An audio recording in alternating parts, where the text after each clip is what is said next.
오늘 하나님께서 우리에게 허락하시는 말씀은 구약성경 룻기 1장 15절부터 18절까지 말씀입니다. 우리 마음 다해서 한 목소리로 받들어 읽습니다. 15절 시작합니다. 나오미가 또 이르되 보라, 내 동서는 그의 백성과 그의 신들에게로 돌아가나니 너도 너희 동서를 따라 돌아가라 하니, 룻이 이르되 내게 어머니를 떠나며 어머니를 따르지 말고 돌아가라 강권하지 마옵소서. 어머니께서 가시는 곳에 나도 가고 어머니께서 머무시는 곳에서 나도 머물겠나이다. 어머니의 백성이 나의 백성이 되고 어머니의 하나님이 나의 하나님이 되시리니, 어머니께서 죽으시는 곳에서 나도 죽어 거기 묻힐 것이라. 만일 내가 죽는 일 외에 어머니를 떠나면 여호와께서 내게 벌을 내리시고 더 내리시기를 원하나이다 하는지라.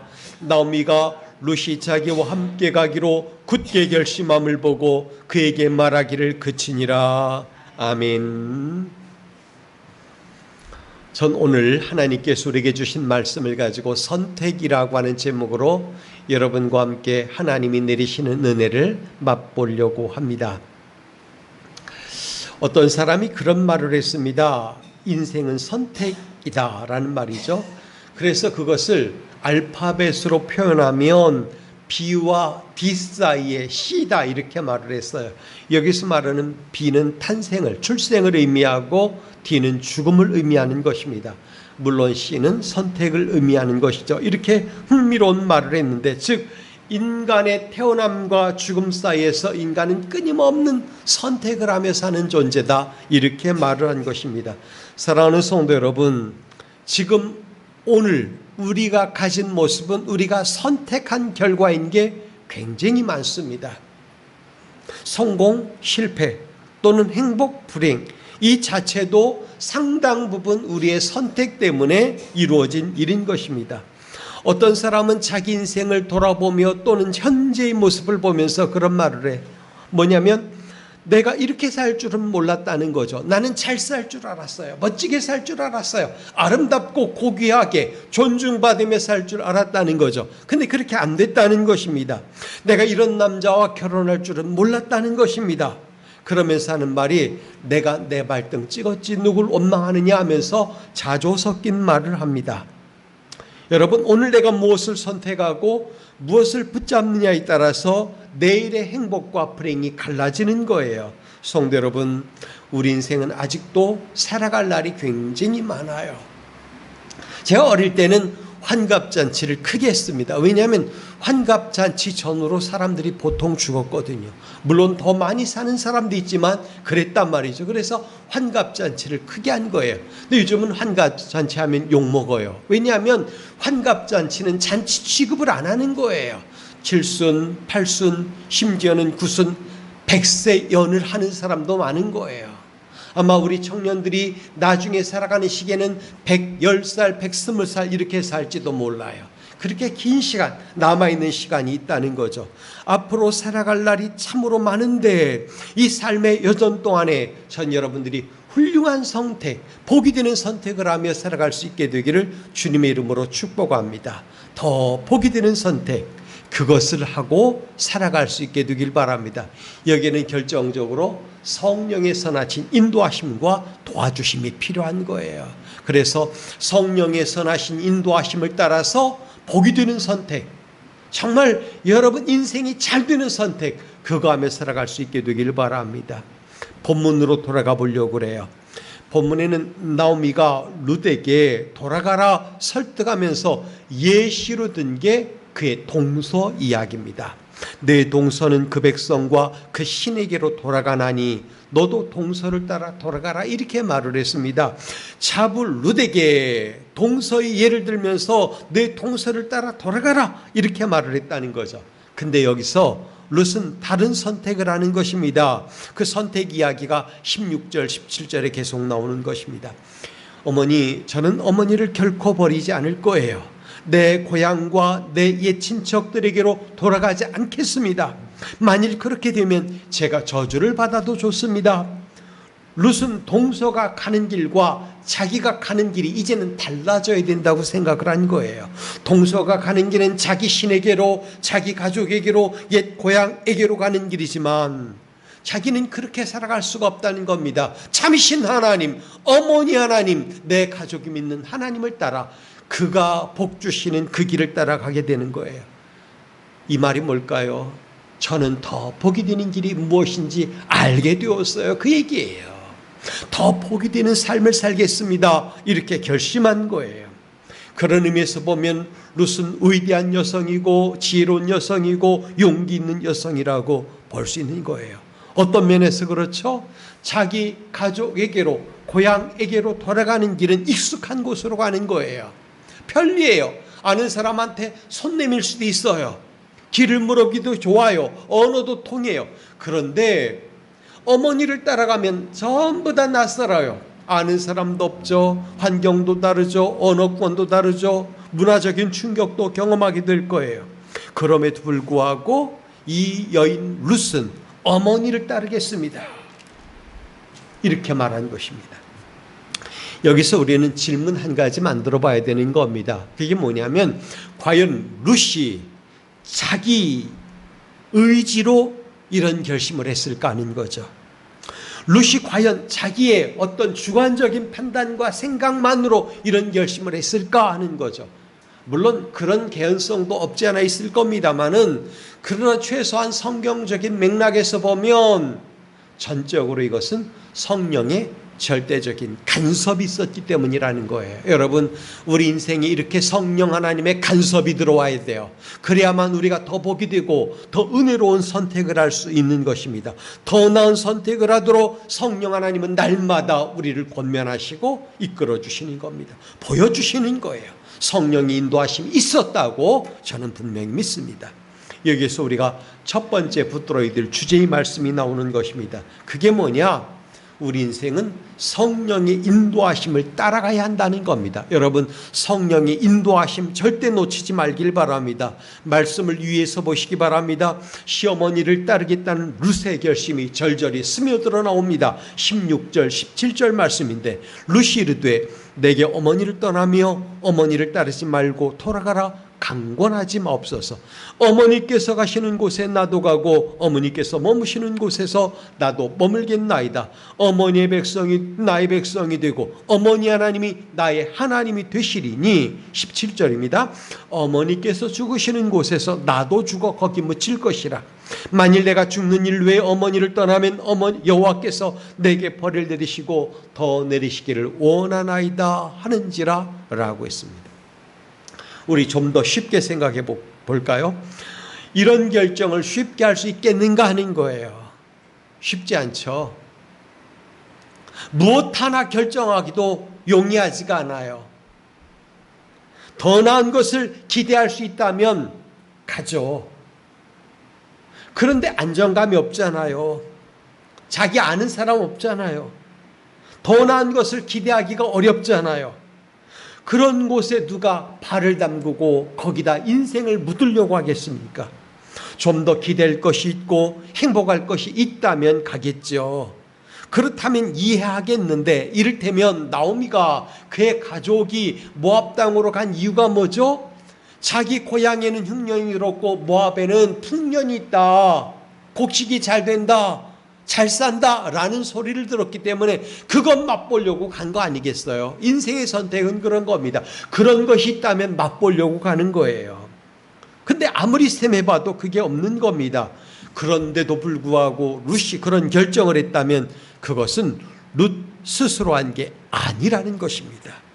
저는 그렇게 믿어요. 성도 여러분, 우리의 삶 안에 성령 하나님의 인도하심이 있을 때 더 나은 선택을 할 수 있는 것입니다. 더 복이 되는 선택은 오직 성령 하나님께서 내 인생에 간섭하시고 이끌어주시고 지속적으로 교제하실 때 가능한 것입니다. 성령께서는 이 시간도 저와 여러분의 심령을 주장하시고 더 나은 것을 보도록 우리 영안을 열어서 하나님 나라를 보여주시는 분이 바로 성령 하나님이에요. 어떤 점에서 그럴까요? 전 오늘 본문 보면 세 가지 봤습니다. 성령 하나님은 룻으로 하여금 나오미와 동행하게 하셨어요. 비록 그곳이 한 번도 가본 적이 없는 곳일지라도, 또한 자기 고향에서 아주 멀리 떨어진 곳일지라도 어머니와 함께 가는 길이라면 어디든지 동행하겠다라고 말합니다. 참 이게 쉬운 게 아니에요. 그 어머니에게 좀 돈도 있고 예금 통장에 좀 쌓아놓은 게 있고, 그리고 부동산도 좀 있고 연금도 좀 나오고, 그럼 갈게요, 모실게요 그러겠지만, 나 연금 없어, 은행에 돈 없어, 부동산 없어, 누가 간다고 그러겠어요? 요즘 안 가죠. 그런데 룻은 그렇게 하지 않았어요. 어머니와 손잡고 그 길을 동행하며 가는 거예요. 이게 사람의 심정적인 어떤 것으로 봐도 이해가 안 되는 거예요. 근데 성령이 감화감동하시고 붙들어 주시니까 그런 결심을 하게 된 겁니다. 여러분, 성령께서 도와주셔야지 이런 결심을 할 수 있게 되는 거예요. 또한 성령께서는 룻으로 하여금 가나안 땅을 자기가 머물 곳으로 삼게 하셨어요. 여러분, 주관하시는 분이, 이끄시는 분이 누군지 봐야 된다는 거죠. 성령님이에요. 룻의 마음을 사로잡은 분도 성령님이고, 룻으로 하여금 모압 땅이 아니고 베들레헴 땅을 자기 고향으로 삼게 하시는 분도 성령 하나님이라는 거예요. 어머니께서 유숙하시는 곳에 나도 유숙하겠나이다. 여기서 유숙한다라는 말은 밤을 함께 보내다, 또는 밤에 장막을 들이우고 그 안에서 지낸다, 동숙한다는 말이에요. 여러분, 어머니가 유숙하는 곳이 어떨 것이라고 룻이 기대했을까요? 시중 드는 사람도 있고 먹을 것도 좀 있고 좀 환경적으로 보호가 되고 그런 곳이라고 생각했을까요? 아니에요. 그렇지 않아요. 넓은 대지도 별장처럼 지어진 집도 없어요. 깨끗한 천으로 덮인 침대도 없어요. 맛있는 밥상도 없어요. 그런 거 상상도 못 해봤어요, 룻은. 우리가 알듯이 그들이 베들레헴에 거주할 때 실패하고 왔단 말이에요. 그러니 거기는 없어요.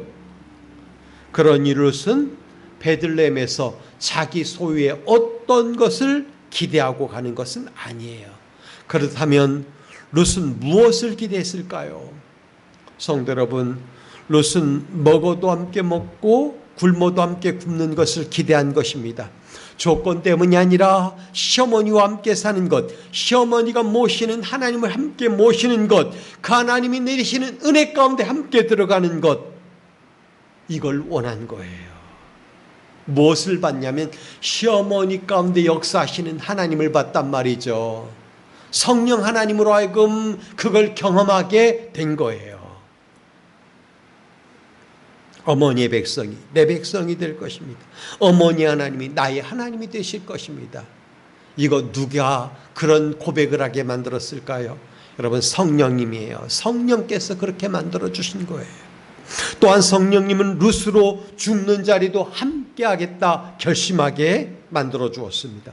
어머니께서 죽으시는 곳에서 나도 죽을 것입니다 라고 말합니다. 룻은 나오미와 같은 무덤에 장사되고 함께 묻히기를 원한 거예요. 쉽지 않은 일이죠. 어머니의 모든 것이 자기와 동일시되기를 원했던 거예요. 모압이 아닌 가나안 땅에서 한 주먹이 되길 바란 것입니다. 어머니와 함께 하나님의 품에서 영원한 안식을 누리기를 원했던 거예요. 내가 만일 죽는 것 외에 어머니를 떠나면 여호와께서 내게 벌을 내리시고 또 내리시기를 원하나이다, 이렇게 말합니다. 이것은 고대의 저주문입니다. 저주문을 사용하면서 자기의 결심을 굳게 한 거예요. 룻도 그런 습관을 따라 저주문으로 자기 결심을 드러낸 것입니다. 룻은 하나님 신앙으로 돌이키는 모든 신앙인의 모델이에요. 하나님은 우리가 하나님 신앙 안에서 룻과 같이 되기를 원하십니다. 어떤 것이죠? 여호와 하나님을 내 하나님으로 모시고 여호와의 백성을 나의 백성으로 삼고 여호와의 은총이 머무는 땅을 나의 땅으로 삼는 것. 근데 이런 결심은 스스로의 의지만으로 안 된다는 거예요. 성령의 인도하심, 이게 필요한 것입니다. 저와 여러분의 삶에도 성령의 인도하심이 충만해지기를 주님의 이름으로 부탁드립니다. 두 번째는 무슨 이야기를 오늘 말씀에서 생각해 볼 수 있냐면 나오미의 인생을 생각해 보며 보려고 그래요. 나오미는 하나님의 다루심 안에서 자기 삶을 해석했습니다. 이건 룻도 마찬가지예요. 여러분, 우리도 하나님의 다루심 안에서 우리의 삶을 해석해 나가야 되는 것입니다. 이게 참으로 귀한 거예요. 그들은 드디어 베들레헴에 도착을 합니다. 긴 여정에 피곤하고 목말랐을 것입니다. 동행이 즐겁고 귀향의 설렘이 나오미에게 있었을지 모르지만 발걸음은 결코 가볍지 않아요. 지금 파리에서 올림픽이 열리고 있는데 예를 들어서 메달권에 들어간 사람들은 가면 이제 동네에다가 현수막도 붙여놓고 뭐 했다 하면서 환영도 할 거란 말이죠. 환영회도 열어줄 것이고, 그렇지 못한 사람들은 그런 대접을 사실상 못 받잖아요. 근데 만약에 메달을 땄다 생각을 해보세요. 그러면 오는 발걸음이 가벼울 거란 말이에요. 그렇잖아요. 나도 성공했어, 나도 메달 땄어, 그랬을 거라는 거죠. 동행이 즐겁고 귀향의 설레임이 있을 거란 말이에요. 그런데 남편 죽었어요. 두 아들 죽었어요. 성공하려고 갔는데 오히려 더 피폐해졌어요. 게다가 과부가 된 며느리 한 명을 데리고 와요. 사람들이 수군거리지 않겠습니까? 마음이 짓눌렀을 겁니다. 사람들이 나오미를 보며 모여들었습니다. 10여 년 만에 돌아오는 귀향길인데 사람들은 나오미를 알아봤습니다. 고향을 떠난 이유가 흉년이었지만 엄밀히 말하면 잘 살아보려고 떠난 거 아닙니까? 그러니까 한 미천 잡아서 잘 살게 된 모습을 가지고 왔다면 사람들이 박수 쳤을 거예요. 야, 너 성공했구나, 성공했구나. 그러면 화려한 옷 입은 그 나오미의 모습을 보면 사람들이 기뻐해 주면 나오미도 우쭐거렸을 거예요. 그런데 어때요? 갈 때보다도 더 초라한 모습으로 온 거예요. 초췌해진 모습으로 나타났으니 사람들이 너 무슨 일 있었니? 이게 무슨 꼴이야? 내가 나오미 맞느냐라는 말에 이 말이 다 들어있는 겁니다. 너 무슨 고생을 했기에 이래? 라는 거죠. 그러자 나오미가 말합니다. 나를 나오미라 칭하지 마십시오. 나오미라는 말은 희락, 기쁨이란 뜻이에요. 근데 나오미는 나를 더 이상 희락의 여인이라고 부르지 마십시오라고 말하면서 뭐라고 불러달라고 하냐면 마라라고 불러달라고 그랬어요. 마라 생각하면 뭐죠? 쓴물이잖아요. 쓰다라는 거예요. 내 인생은 씁니다. 난 쓴 여인이라고 불러주세요 라고 말하는 거예요. 이 말은 나는 더 이상 기쁨의 사람이 아닙니다. 나는 더 이상 상냥한 사람이 아닙니다. 나는 슬픈 여인입니다. 나의 삶은 괴로움으로 인하여 씁니다. 쓰디씁니다 그랬어요. 나오미는 자신을 쓰디쓴 여인, 괴로운 사람, 비통한 사람이라고 소개한 것입니다. 얼마나 괴로우면 말아라고 자기 인생을 말했겠습니까? 사람들도 종종 그렇게 말하죠. 왜 내 인생은 이렇게 고되일까? 왜 나는 이렇게 힘이 들까? 나는 왜 이렇게 지지리도 복이 없을까? 이렇게 말하는 사람이 있어요. 참으로 슬픈 이야기죠. 그 말 자체가.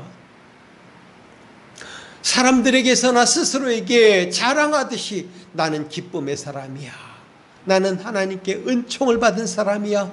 나는 하나님의 백성이야. 말하고 살아도 부족한데 왜 자기 인생을 가르쳐 말하기를 나는 슬픔의 사람이야 라고 말합니까? 이건 참으로 불행한 사람이죠. 불행한 언어예요. 전 여러분들의 인생이 그렇게 쓰여지지 않기를 바랍니다. 그럼에도 불구하고 나오미는 자기의 인생을 하나님의 다루심 안에서 해석을 했다는 거예요.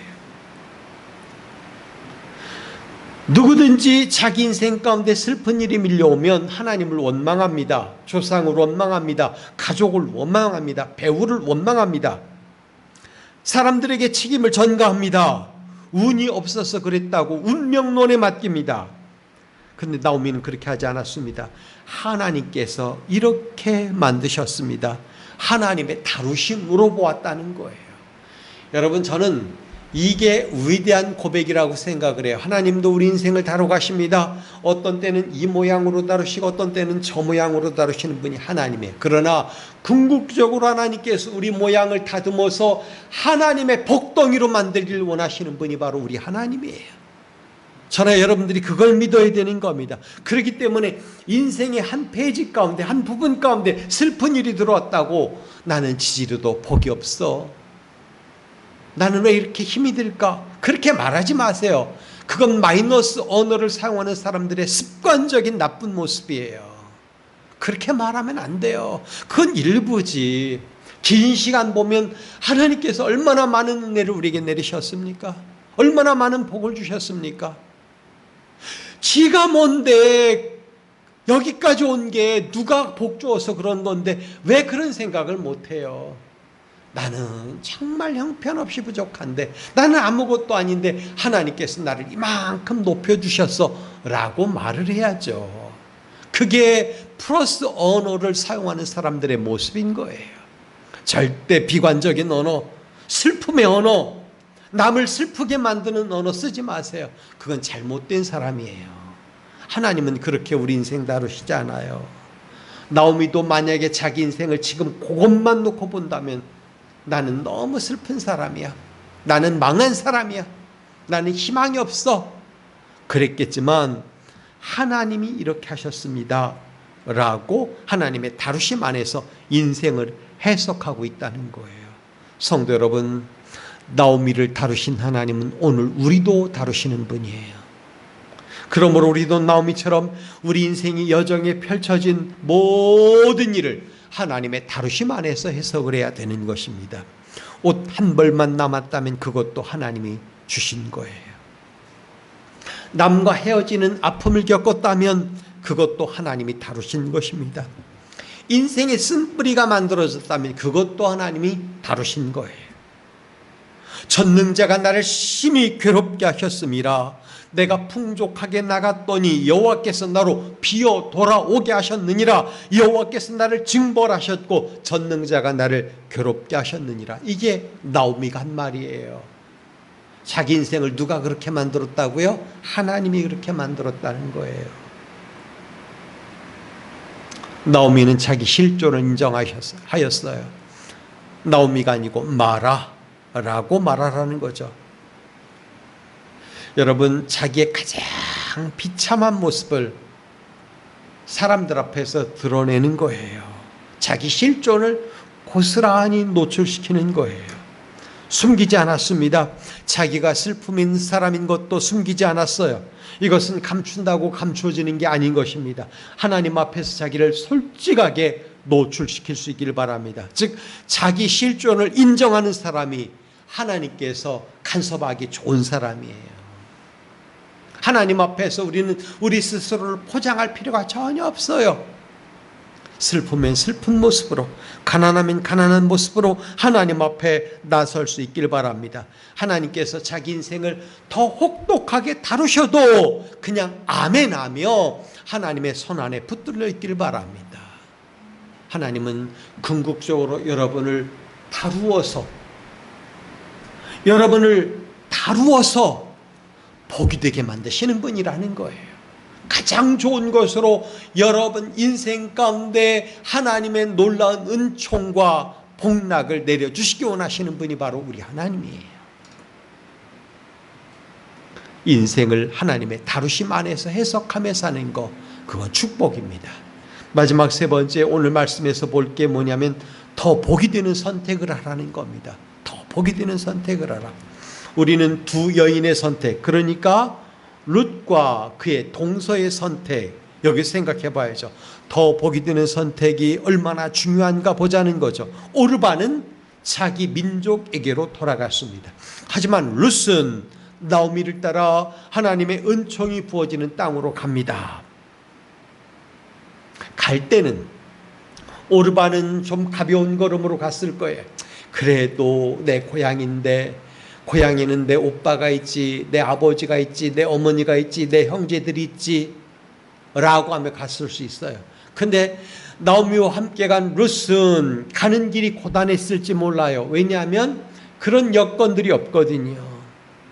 하지만 룻은 나오미를 따라 한 걸음 한 걸음 더 복이 되는 하나님의 은혜와 복이 부어지는 땅으로 가는 것입니다. 이 결정으로 인하여 한 여성은 성경의 무대에서 완전히 사라지지만 다른 한 여성은 성경이 기록된 역사 이래로 지금까지 모든 믿는 자들의 입에서 복된 여성으로 언급이 된다는 사실이에요.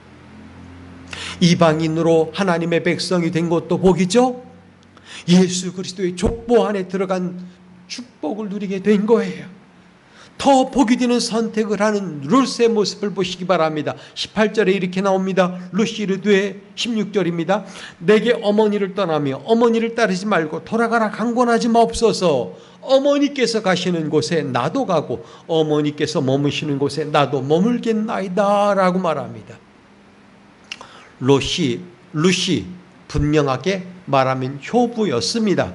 그럼에도 불구하고 저는 어머니를 버릴 수 없어요 라고 말하지 아니하고 어머니 하나님이 나의 하나님이 되고 라고 하는 말을 했다는 거예요. 룻은 나오미와 함께 하시는 하나님을 붙들길 원했던 거예요. 이게 중요한 거예요.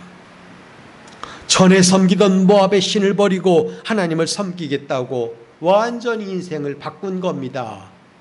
돌아가라, 돌이킴, 쉬브라고 했죠. 이것은 방향을 하나님께 둠으로 진행되는 거예요. 이 점이 바로 룻과 오르바가 달랐던 점인 것입니다. 오르바는 따라오면 희망이 없다라고 하는 시어머니의 말에 중단.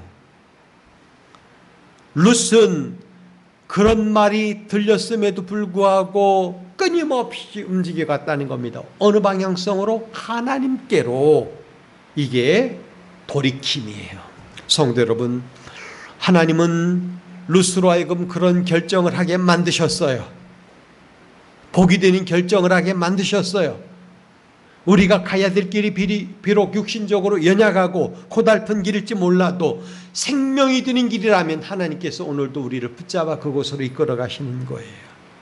오늘도 우리는 수도 없이 많은 선택을 할 겁니다. 더 나은 선택을 함으로 하나님의 백성이 되고 하나님 나라에서 주권적인 삶을 살아가는 여러분의 삶이 되기를 간절히 바랍니다. 룻처럼 성령의 인도하심을 받아야 돼요. 인생을 하나님의 다루심 안에서 해석을 해야 돼요. 더 복이 되는 선택을 해야 되는 것입니다. 분명히 우리 앞길에도 오르바가 가는 길이 있고 룻이 가는 길이 있을 것입니다. 여러분은 지금 어떤 길을 걸어가고 있습니까? 하나님의 다루심은 룻이 가는 길을 여러분에게 보여주고 그 길을 가라고 말씀해 주시는 거예요. 성령의 도심이 여러분 가운데 임하길 바랍니다. 그래서 여러분 인생을 이끌어서 날마다 감화감동하셔서 하나님 나라를 목적하고 십자가의 길을 걸어가는 저와 여러분의 인생이 되길 간절히 바랍니다. 그 길에 하나님께서 함께 하시고 이 땅의 모든 복된 것으로 여러분 인생 가운데 펼쳐놓으실 줄 믿습니다. 그것을 경험하며 그리고 경영하며 살아가는 여러분 인생이 되길 주님의 이름으로 축복합니다. 기도하겠습니다. 거룩하신 아버지 감사합니다. 위대한 선택을 한 여성 룻을 떠올려보며 하나님의 다루심 안에서 우리 인생도 그 길을 걸어가기 원합니다. 성령님, 우리의 의지만으로는 부족하오니 우리를 도와주옵소서. 그리하여 결국은 하나님께서 복 주시는 더 복이 되는 선택을 하며 남은 인생 걸어가는 저희들이 되게 하여 주옵소서. 오직 존귀하신 하나님만 바라보며 인생의 방향을 하나님께 두고 나가길 원하오니 주님 도와 주옵소서. 예수 그리스도의 이름으로 기도하옵나이다. 아멘.